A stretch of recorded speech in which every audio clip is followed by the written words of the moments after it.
और अब खबरों की तफसील। दिल्ली के वज़ीर आला अरविंद केजरीवाल ने दिल्ली के लोगों को एक बार फिर बड़ा तोहफा दिया। आज वज़ीर आला केजरीवाल ने पानी के बकाया बिलों को माफ़ करने का ऐलान किया। इसका फ़ायदा उन लोगों को मिलेगा जिन लोगों ने 30 नवंबर से पहले मीटर लगवा लिया है।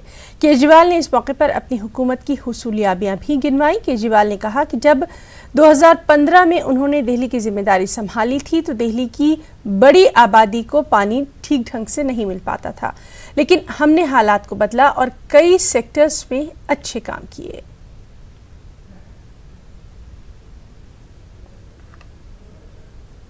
दो 2015 में जब हम लोगों ने दिल्ली की जिम्मेदारी संभाली थी तो पानी के क्षेत्र में बहुत बुरा हाल था।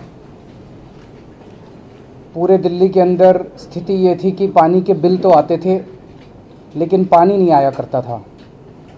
खासकर पिछले चुनावों के दौरान जब मैं घर घर कैंपेनिंग के लिए जाता था तो लोग अपने अपने बिल लेके बैठे होते थे। 4-4 हज़ार 5-5 हज़ार रुपये महीने के लोगों के बिल आया करते थे और लोग यही कहते थे जी बच्चों को पाले कि पानी के बिल भरें। तो आज जो स्कीम की घोषणा की जा रही है, जिनके घर में फंक्शनल मीटर्स हैं, चालू मीटर हैं, काम कर रहा है मीटर, खराब मीटर नहीं और अनमीटर्ड नहीं, जिनके घर में फंक्शनल मीटर्स हैं, इस योजना का उनको लाभ मिलेगा। और दूसरा, ये योजना 30 नवंबर तक लागू होगी। 30 नवंबर के पहले पहले जो अपने घर में फंक्शनल मीटर लगवा लेगा, अब लगवा लेगा, हम उनको एनकरेज कर रहे हैं कि अपना फंक्शनल मीटर लगवा लो, मेन स्ट्रीम में आ जाओ और इस योजना का फ़ायदा उठाओ। ये योजना का फ़ायदा उन लोगों को मिलेगा जिनके घर में फंक्शनल मीटर हैं और जो फंक्शनल मीटर लगवा लेंगे। उन लोगों को उनका सारा LPSC ज़ीरो कर दिया जाएगा। LPSC is late payment surcharge, जो एक तरह से पेनल्टी और इंटरेस्ट होता है। और जो हाउस टैक्स के पॉइंट ऑफ व्यू से A, B, C, D, E, F, G, H colonies हैं, उसमें E, F, G और H कॉलोनीज़ के लोगों के सारे 100% एरियाज माफ़ कर दिए जाएंगे। और वहीं बीजेपी का कहना है कि आपने दिल्ली की तरक्की नहीं की है, इसीलिए ये तोहफे दिए जा रहे हैं। हमारी नुमाइंदा रचना ने दिल्ली बीजेपी तर्जुमान हरीश खुराना से बातचीत की। दिल्ली विधानसभा चुनाव से पहले दिल्ली के मुख्यमंत्री अरविंद केजरीवाल ने पानी के बिलों को लेकर बड़ा ऐलान किया है। पूरे मसले पर हमारे साथ बात करने के लिए मौजूद हैं दिल्ली बीजेपी प्रवक्ता हरीश खुराना। खुराना जी, अरविंद केजरीवाल ने कहा है कि 13 लाख जो लोग हैं जिनका बकाया बिल है वो माफ़ होगा। देखिए, एक बात तो आज अरविंद केजरीवाल जी ने मान ली कि दिल्ली का उन्होंने विकास नहीं किया है, इसीलिए इस तरह की फ्री की घोषणाएं वो आज से नहीं, पिछले 1 महीने से कभी किसी न किसी बहाने में अलग अलग लोगों के लिए कर रहे हैं। अगर उन्होंने वाकई दिल्ली के लोगों की चिंता होती और 13 लाख लोगों को फ़ायदा पहुंचाना होता तो आप पहले क्यों नहीं किया? 5 साल से आपकी सरकार है, अब लगभग 3 महीने 4 महीने सरकार, चुनाव दूर हैं, तो ये चुनाव की रेवड़ियाँ नहीं है तो और क्या है? मैं आज इन घोषणा मुख्यमंत्री कहूँगा क्योंकि इसका कारण है कि जिस प्रकार की घोषणाएं कर रहे हैं, दिल्ली का विकास उन्होंने नहीं किया, ये बात मान लिया उन्होंने। अरविंद केजरीवाल ने यह भी कहा कि 5 सालों में जो वाटर प्लांट थे वो सुधार हुआ है, टैंकर माफिया वो खत्म हुआ है और आगे आने वाले सालों में जब वो सरकार बनाएंगे तो 24 घंटे पानी की आपूर्ति होगी। पहली बात तो इस मुगालते से वो बाहर आ जाएं कि दोबारा वो सरकार बनाने जा रहे हैं। अगर वो सरकार बनाने जा रहे होते ना तो ये घोषणाएं अभी नहीं करते, पहले की करते और दिल्ली का विकास करते। अब दिल्ली का लोग विकास मांग रहे हैं और पूछ रहे हैं। दूसरी बात, जो ये कह रहे हैं कि मैंने टैंकर माफिया से आज़ादी दिलाई, आंकड़े कहते हैं कि वही टैंकर माफिया आज भी काम कर रहे हैं जिन टैंकर माफिया का आप विरोध किया करते थे शीला दीक्षित के टाइम का, वही सेम कंपनियां काम कर रही हैं। उल्टा आपने टैंकर बढ़ा दिए हैं, तो वो टैंकर माफिया से आपने निजात क्या दिलाई, आप खुद उस पर शामिल हैं, ये हमारा आरोप भी है। अरविंद केजरीवाल ने, आपने जिस तरीके से कहा कि घोषणा मंत्री, एक और घोषणा की थी मुफ्त यात्रा की, जिसके लिए 290 करोड़ का बजट भी सैंक्शन किया। मेरा ये कहना है, ये सब चीजें अभी क्यों हो रही हैं?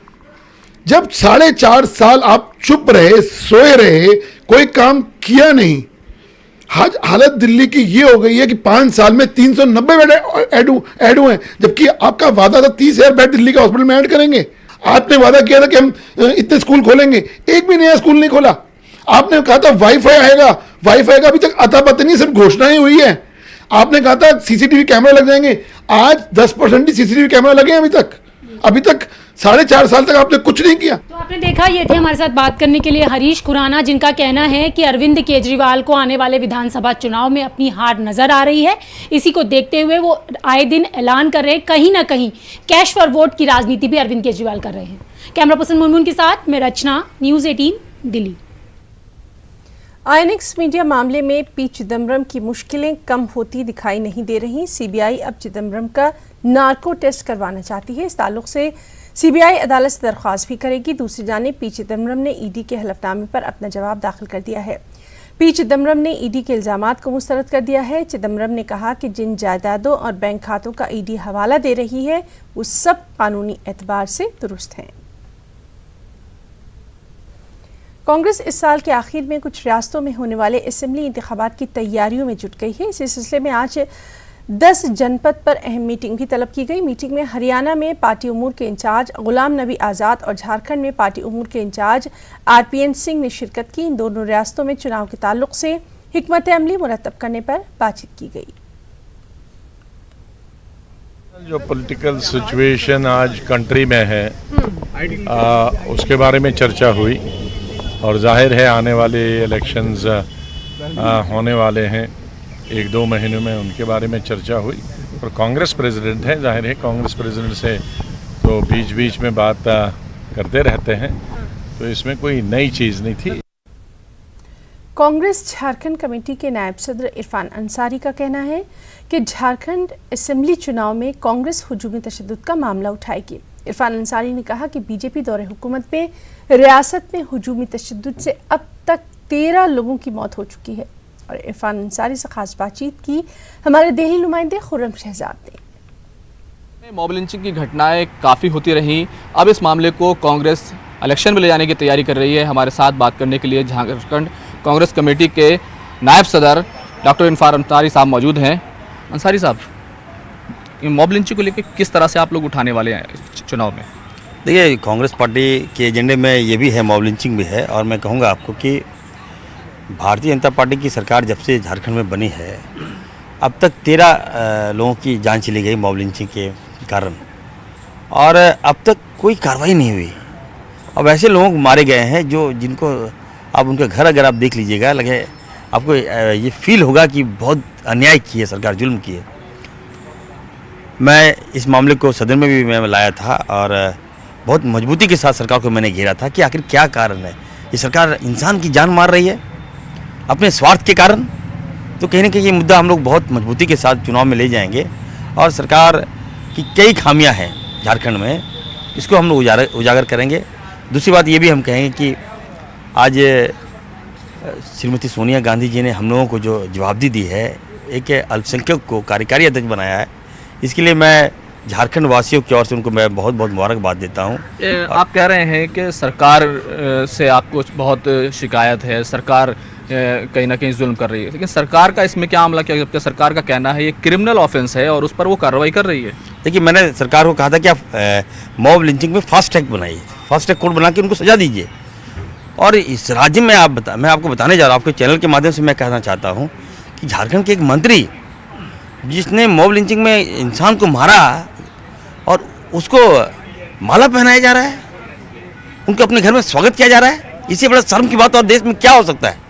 झारखंड में काफ़ी आक्रोश है बीजेपी सरकार के खिलाफ। ऐसे कई ऐसे मुद्दे हैं, तो हम लोग सरकार को घेरने का काम करेंगे। अभी तो चुनाव है और हमें लगता है कि जनता काफ़ी त्रस्त है, ये मोदी वेव नहीं है। वहाँ झारखंड में कांग्रेस का अच्छा पोटेंशियल है और कांग्रेस वहाँ अच्छा करेगी, देख लीजिएगा आने वाले विधानसभा चुनाव में। इसलिए अच्छा करेगी कि जनता वहाँ त्रस्त है। कई ऐसे अहम मुद्दे हैं, बिजली नहीं मिल रहा है, किसान मर रहे हैं, लोग युवा पलायन कर रहे हैं। मॉब लिंचिंग से पूरे झारखंड संसार कर दिया बीजेपी सरकार ने, तो हम लोग इसे छोड़ने नहीं जा रहे हैं। आप कह रहे हैं कि हम उठाएंगे, किस तरह से उठाया जाएगा? क्या आप उसको मैनिफेस्टो में लेकर आएंगे? देखिए, हद तो तब हो गई, आपने देखा होगा अभी कई मामले कोर्ट में लंबित हैं, मामले चल रहे हैं, और एक मंत्री ने भी, अब मैं अल्पसंख्यक एमएलए हूँ, मेरे हाथ उठा के कहता है कि जय श्री राम बोलो। ये मुद्दा भी चैनल में चला था, तो इतना मनोबल बढ़ गया है। मैंने कहा था कि लोगों को विकास चाहिए, रोजगार चाहिए, किसानों जो कर्ज से मारे जा रहे हैं उसके जो कर्ज माफ़ी होनी चाहिए। तो क्या झारखंड, मैं कहना चाहता हूँ बीजेपी का मन इतना बढ़ गया है कि उनको एक वर्ग को टारगेट करके रखा है इन्होंने। ये इनके मन में ये बात है कि जितना अल्पसंख्यक को टारगेट करेंगे उतना मेरा वोट बैंक बढ़ेगा। लेकिन जनता समझती है, जनता जागरूक हो चुकी है, अब बीजेपी के बहकावे में नहीं आएगी। लेकिन मैं इतना जरूर कहूँगा कि यदि हमारी सरकार बनती है तो जो भी दोषी है उसको कड़ी से कड़ी हम सजा दिलाएंगे। मैनिफेस्टो में लेकर आएंगे? बिल्कुल, देखिएगा आने वाले दिनों में हम लोग बात कर रहे हैं और डेफिनेटली आएगा ये, क्योंकि जो लोग मारे गए हैं वो हमारे बच्चे मारे गए हैं, बेगुनाह लोग मारे गए हैं, तो ऑब्वियस आना है उसको। बहुत शुक्रिया। तो ये इरफान अंसारी थे जो उपाध्यक्ष हैं, नायब सदर हैं झारखंड कांग्रेस कमेटी के। उनका कहना है कि मॉब लिंचिंग का जो मामला है उसको कांग्रेस पूरे तौर से चुनाव में उठाने की तैयारी कर रही है और इसको मैनिफेस्टो में भी लेकर आया जाएगा। कैमरामैन नगेंद्र के साथ खुर्रम शहजाद, न्यूज़ 18 दिल्ली। अंजहानी अरुण जेटली के घर आज पीएम नरेंद्र मोदी पहुंचे। उन्होंने अरुण जेटली को खराज अकीदत पेश किया। जेटली के अहल खाना से पीएम मोदी ने इजहार ताज़ियत किया। इस दौरान मरकज़ी वज़ीर दाखिला अमित शाह भी मौजूद रहे। वाज़ेह है कि अंजहानी अरुण जेटली का जब इंतकाल हुआ था उस वक्त पीएम मोदी गैर मुल्की दौरे पर थे। उन्होंने वहीं से अरुण जेटली को खराज अकीदत पेश किया था और ये भी कहा था कि अरुण जेटली मेरे एक बहुत अच्छे दोस्त थे जिन्हें अब मैंने खो दिया।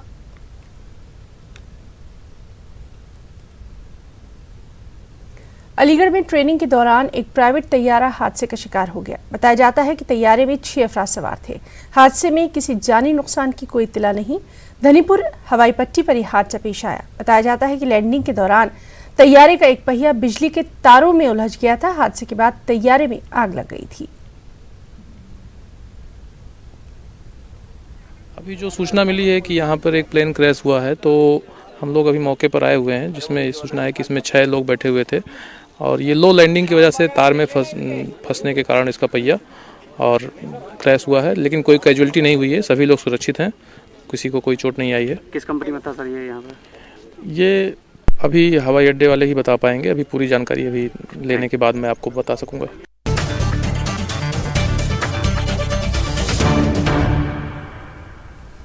मध्य प्रदेश के अशोकनगर में एक एहतजाज के दौरान बीजेपी लीडर केपी यादव ने अशोकनगर की खातून कलेक्टर के हवाले से फहश और काबिले एतराज़ बयानात दिए।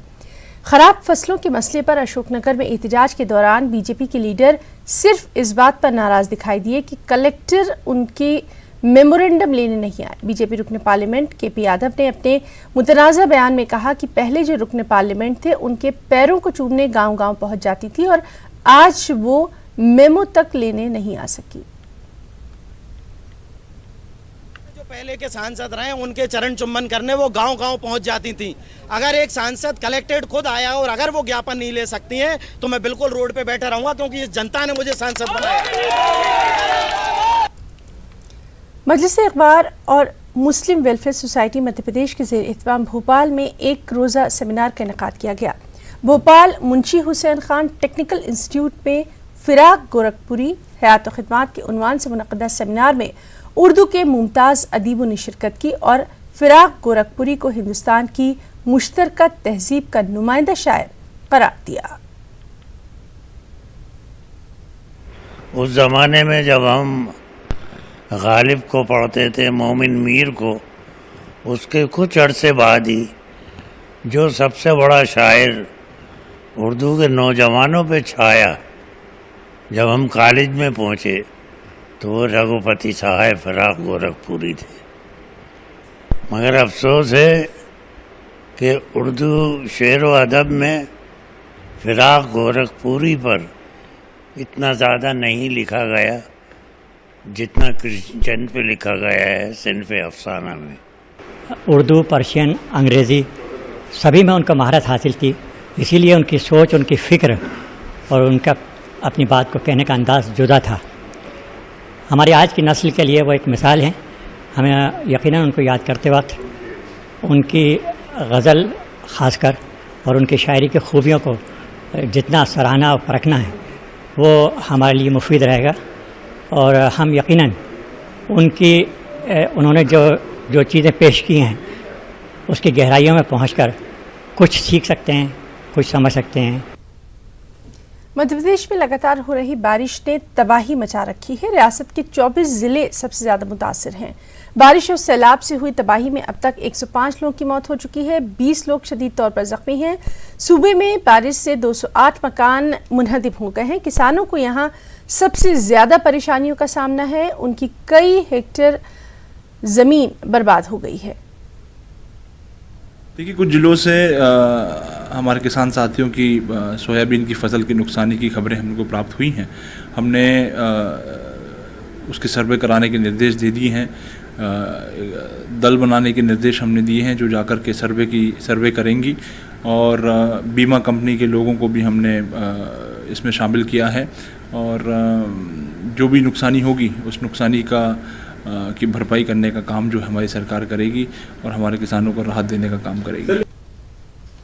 मध्य प्रदेश के सागर में सरकारी प्राइमरी स्कूल की कुछ ऐसी तस्वीरें सामने आई हैं जिन्हें देखकर आप भी सोचने पर मजबूर हो जाएंगे। एक रिपोर्ट। स्कूल की ये तस्वीरें शर्मनाक हैं। गटर के पानी से झूठी थालियां धोते हैं बच्चे। गंदे पानी से बच्चों को इन्फेक्शन का खतरा। सरकार और इंतजामिया के दावों की खुली पोल। ये तस्वीरें सागर के मकरोनिया में वाक़ प्राइमरी स्कूल की है, जहां मिड डे मील के बाद बच्चे गटर के पानी से अपनी झूठी थालियां धोने को मजबूर हैं। गंदे पानी से इन बच्चों को इन्फेक्शन होने का खतरा है, लेकिन इन गरीब बच्चों के वालिदैन की मजबूरी ये है कि उन्हें बच्चों को तालीम देने के लिए स्कूल भेजना है। वैसे इस स्कूल के प्रिंसिपल ज्यादा वक्त छुट्टियों में ही रहते हैं। जब हमने बात करनी चाहिए तब भी वो छुट्टी पर ही थे। तस्वीरें सामने आने के बाद अब अफसरान भी सकते में हैं और कार्रवाई का भरोसा दे रहे हैं। मध्याह्न भोजन में स्पष्ट निर्देश है कि जो समूह वहाँ पर भोजन वितरण कर रहा है उनके द्वारा थालियाँ और जो भी बर्तन हैं उनको धोने का उनके निर्देश दिए गए हैं। शासन के द्वारा भी यही निर्धारित है, परंतु ये मकरोनिया स्कूल में ऐसा कैसे हुआ और हमारे शिक्षकों ने इसमें को ध्यान देना चाहिए। मैं उसको आज ही जांच कराता हूँ और जो भी उसमें दोषी हों उनके खिलाफ कार्रवाई प्रस्तुत करेंगे। सरकारी स्कूल की ये तस्वीरें सरकार और इंतजामिया के उन दावों की पोल खोलती है जिनमें प्राइमरी स्कूल की बेहतरी के लिए करोड़ों के बजट का जिक्र होता है। कैसे सरकार के मंसूबे जरूरतमंदों तक नहीं पहुंच पाते हैं, उसकी ये जीती जागती तस्वीर है। मिड डे मील बनाने वालों पर ही झूठे बर्तनों को धोने की जिम्मेदारी है। ऐसे में कार्रवाई क्या होती है और कितनी जल्दी होती है, ये देखने वाली बात होगी। सागर से न्यूज़ 18 के लिए राजेश पवार की रिपोर्ट। उधर छत्तीसगढ़ में भी बारिश का कहर जारी है। छत्तीसगढ़ के जशपुर जिले में बारिश से किसानों की खड़ी फसलें तबाह हो गई हैं। अब किसान सरकार से माली मदद की गुहार लगा रहे हैं। एक रिपोर्ट। सैलाब के कहर से किसान परेशान। बारिश से हजारों हेक्टेयर फसल हुई बर्बाद। किसानों ने बयां किया अपना दर्द। छत्तीसगढ़ के जशपुर जिले के बगीचा तहसील के बेतरा गांव में बारिश का कहर इस कदर बरपा कि किसानों की सैकड़ों एकड़ फसल रातों रात बर्बाद हो गई। कई खेतों में बाढ़ का मलबा जमा हो गया। दरअसल बगीचा के बेतरा, जामपानी और मुर्गी कोना के किसानों ने बताया कि इस साल कम बारिश की वजह से धान की फसल पर असर पड़ा। इसके बाद बारिश की वजह से पहाड़ी नाले में पानी उतरने से बाढ़ जैसे हालात बन गए, जिसके बाद खेतों में लगी धान की फसल बर्बाद हो गई। किसान अपना दर्द बयां कर रहे हैं। वो बता रहे हैं कि उनके सामने भूखे मरने तक की नौबत आ गई है और सरकार से मदद की गुहार लगा रहे हैं। हाल होना चाहिए, हमारा मजा बनना चाहिए। काम में जिएंगे खाएंगे, कुछ नहीं है। नदी में देखने खोज रहा है सर, बहुत परेशान। क्या करेंगे? अगर सरकार शासन हम लोग को साथ नहीं देगा तो मर जाएंगे। पूरा फसल बर्बाद हो गया, तो शासन तरफ से हम लोग का यही गुहार है कि हम लोग को थोड़ा सा सहयोग करे ताकि हम लोग को जीना पानी रोजी रोटी चल सके। किसानों की गुहार पर इंतजामिया की तरफ से फसलों के नुकसान का तखमीना लगाया जा रहा है। तहसीलदार और पटवारी मौके पर जाकर खेतों का दौरा कर रहे हैं।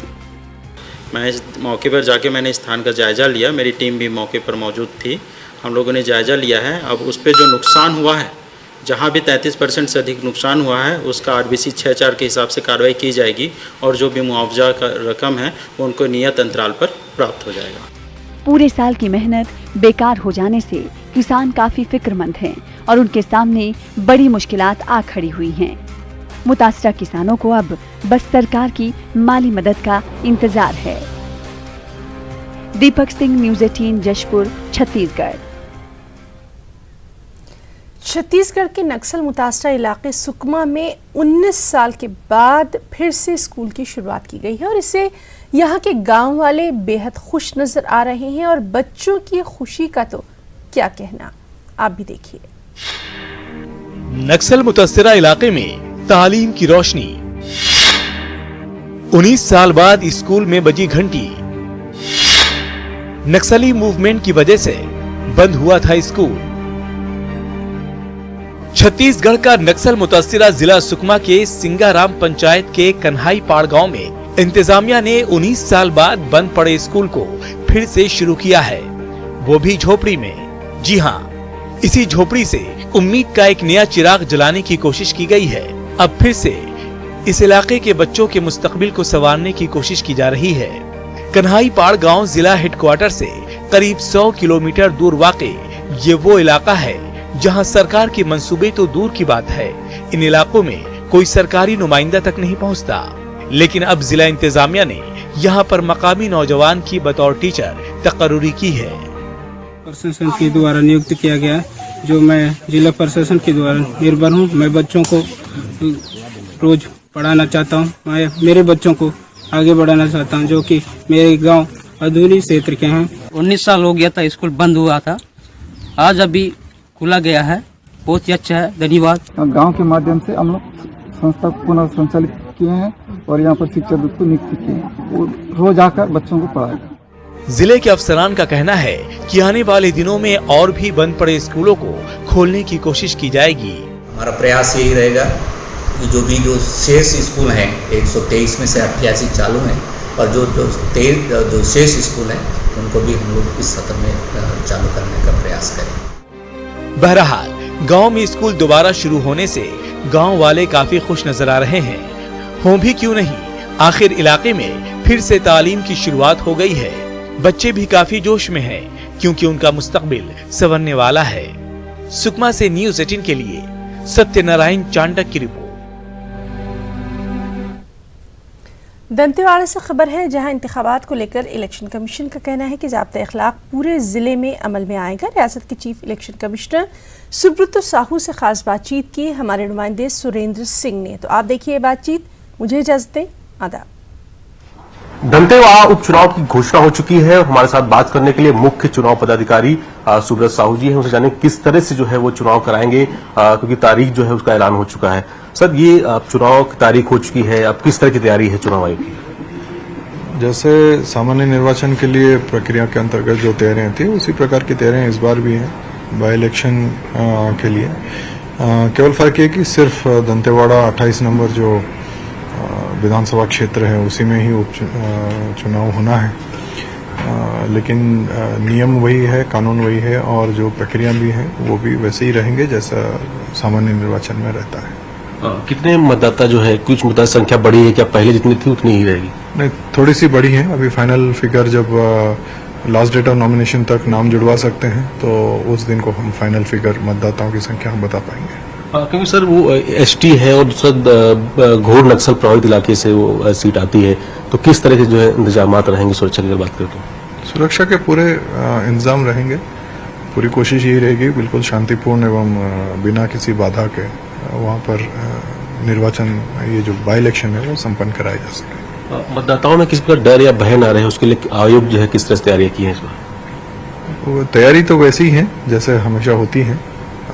डिटेल्स आपको पृथक से अवगत करा सकते हैं, लेकिन हमारी जो स्वीप की गतिविधियां हैं उसके माध्यम से हम ये एक इम्प्रेशन और एक अवेयरनेस हम लाना चाहते हैं मतदाताओं के बीच में कि लोकतांत्रिक प्रक्रिया में बढ़ चढ़ कर हिस्सा लें और ऐसे डरने की कोई बात नहीं होनी चाहिए। सर, क्योंकि उपचुनाव है तो बड़ी संख्या में जो है वहाँ पर नेता भी जाएंगे चुनाव प्रचार के लिए, उनके लिए क्या सुरक्षा व्यवस्था का इंतजाम है? उनके लिए उनको जो पात्रता है, जिस प्रकार की लोकल असेसमेंट होगी उसी हिसाब से हम सुरक्षा के व्यवस्था के लिए हम गृह विभाग से, पुलिस विभाग से हम बात करेंगे। किस प्रकार की कुछ शिकायत अगर कोई व्यक्ति करना चाहेगा, क्योंकि बहुत सारी शिकायतें भी आएंगी, उपचुनाव होना है, एक ही सीट का चुनाव होना है। शिकायतें आएंगी, शिकायतों का निराकरण होगा, जिस गंभीरता से, जिस तत्परता से किया जा सकता है वो हम बिल्कुल उसको बनाए रखेंगे और निराकरण भी करेंगे। ये थे मुख्य चुनाव अधिकारी जो बता रहे थे किस तरह जो चुनाव की उपचुनाव की तैयारी की गई है। सुरेश पासी के साथ सुरेंद्र सिंह, छत्तीसगढ़, रायपुर।